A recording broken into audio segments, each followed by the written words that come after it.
Dr. Human David Hamadi is a board-certified MD and research scientist who often represents the conservative perspective, and political commentator Josh Greene, known online as Josh the Progressive. Welcome to The Story Is for the first time to both of you. Josh, I understand this is your first time on CNN, so welcome. Thank you. Doctor, your first time on CNN in 23 years. That's right. So welcome back. Thank you. Let's not make it 23 years again. Yeah, let's see how it goes. No, let's start with you, though. On the topic of this shutdown, obviously it's leading to all of these problems now at the airports, people really feeling it, the SNAP benefits, people really feeling that. Who's to blame and how does this thing end? Trace, Alex, that's okay. Yeah. I have to tell you, it's really sad to see this happening for so long, and we need it to really come to an end, and it can, right? This is easily solvable if they were to stop the politics, to realize that we're not trying to do this to try to help the country, but they're doing this and they're prolonging the shutdown in order to help their own political parties, right? The Democrats did benefit from the shutdown in these elections just this last Tuesday. How? Much of the country was blaming the Republicans, right? Even though the Democrats could have solved this, right? The party in power is going to get the blame. And they did. And we saw the results in California. We saw it in Virginia. We saw it in New Jersey.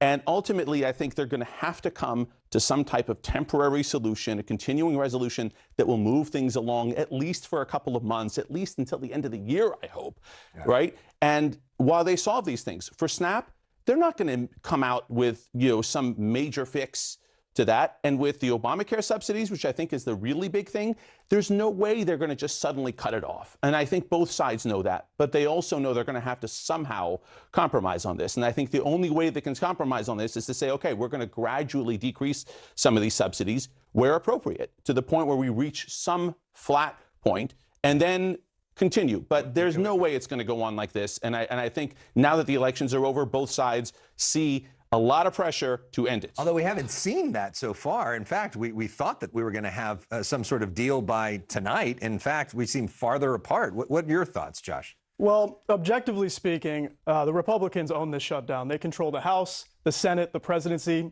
Let's be real, the Supreme Court as well. But there's a bigger issue going on, and the issue is this is the richest country in the history of the world, right?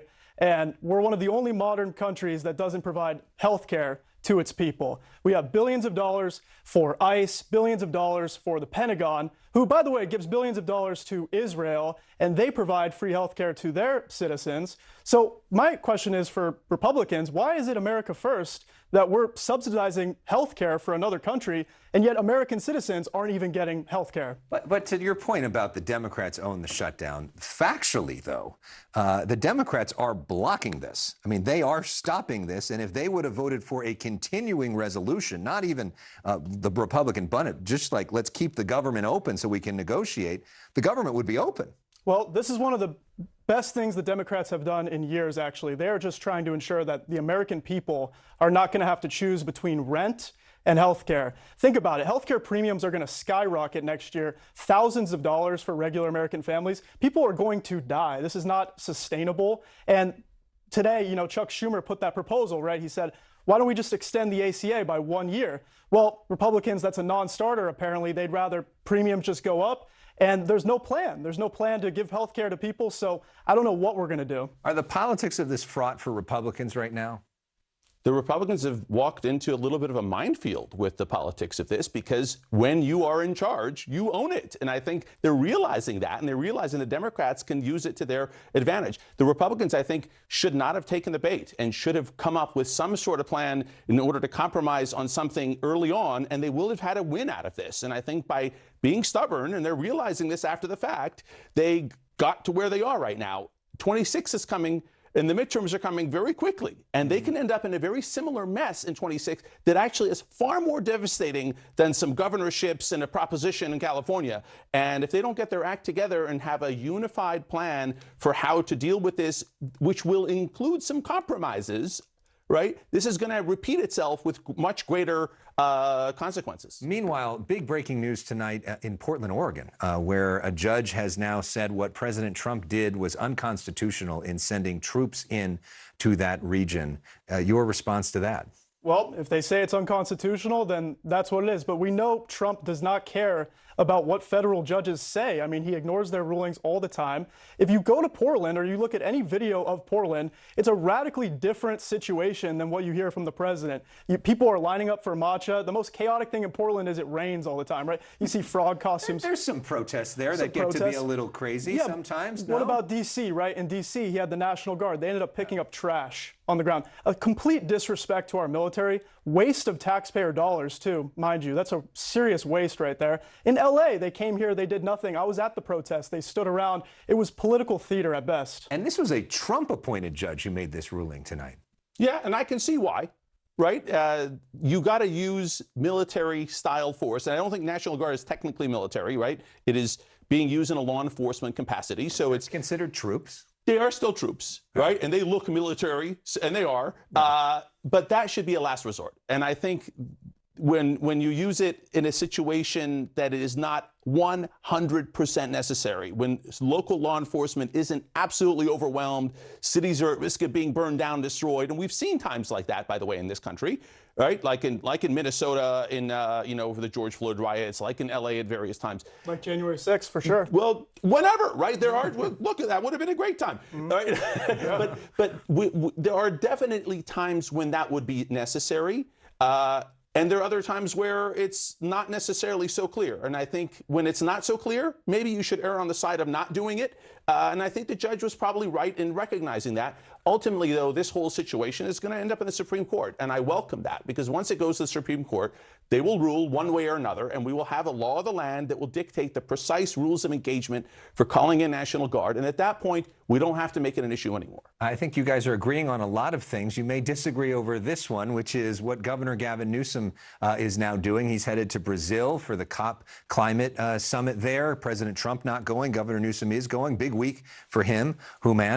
He won Prop 50 in a big way. Some folks now referring to him as the likely Democratic frontrunner. What is your take on what Governor Newsom is doing right now, and do you think he's the frontrunner? Well, Alex, we both know that Gavin Newsom has larger political aspirations. He admitted it on this show just several days ago. And he's doing things that are setting himself up to look like he has international global leadership potential. And going to an international climate summit is one of those things. But if I'm in his shoes, I should be thinking, and he should be thinking, here I am giving him free advice, that when he's on the debate stage, in the primaries, as well as if he makes it to the general, he's going to have to answer to his record in California. And people are going to come back to objective issues that have occurred in California that he's not addressed, such as the fact that our gasoline refineries are shutting down one by one, and we may not have any left or many left. And what are they going to do? His own Energy Commission has a plan for the state to take over. It's in writing.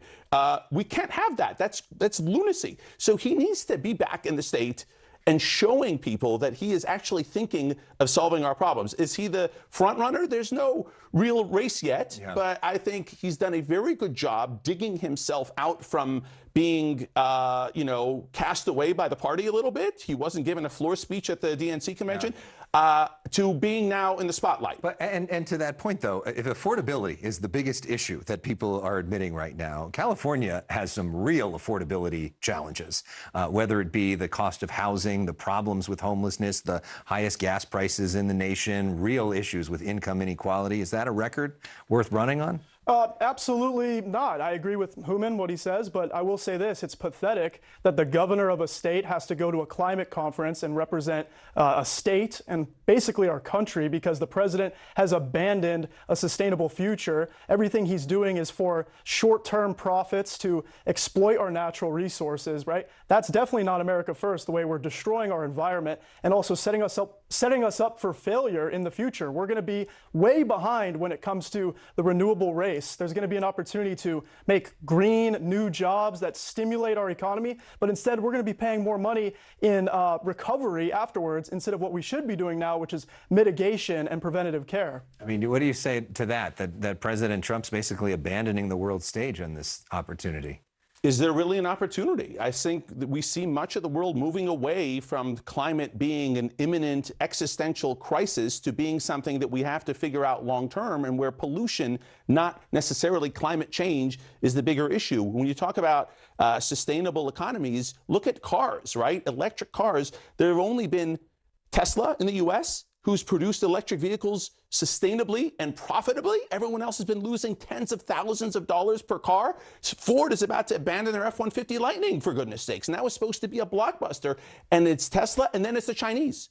No one else in the US has been able to do that. Why? Because it just costs too much right now, and our labor costs, manufacturing costs are too high. So until we figure that out, it's nice to say that we're going to do that, but until we have a way of doing it in a way that is profitable, where the government doesn't have to constantly throw money at it, we're going to flop, and that whole industry is going to 30-second response. Look, I grew up going to school. It was basic understanding that anthropogenic climate change is going to become an existential threat for my generation and future generations. And we've abandoned that issue because we're focusing on trivial, vile topics like homophobia, and we're talking about rounding up people with ICE. We need to be focusing on the future. We need to be focusing on building a country that's going to be setting the tone for the sustainable future. All right, we'll wrap up with something fun because it is a Friday night. A lot of people are thinking about the weekend, what they're going to stream at home. So recommendations. Humayun, your favorite streaming show? When I watch television, I want it to be something that is nothing serious, that is lighthearted, and is an escape from all the stuff we're talking about now, which is way too serious and sometimes depressing. So White Lotus has been my go-to. 3 seasons. They're beautifully shot in different locations. They're a little crazy, a little outlandish, but at the same time, it's fun. And that's what I need when I watch television. And some issues about classism if you look into it. But all right, Josh, your favorite? Right now, I'm rewatching Anthony Bourdain's Parts Unknown. He just does a good job of showing that there's more outside of just the United States, and I love the way he connects politics and culture and food, and it's just great. You guys made those recommendations on your own, even though they both are shows owned by our company. That's true. We didn't do that on purpose. Warner Brothers Discovery, of course, owns both of those. My suggestion is White Rabbit on Netflix is really great right now with Jason Bateman and Jude Law. Thank you both for coming in. Really appreciate it. First time. Hope to have you both back soon.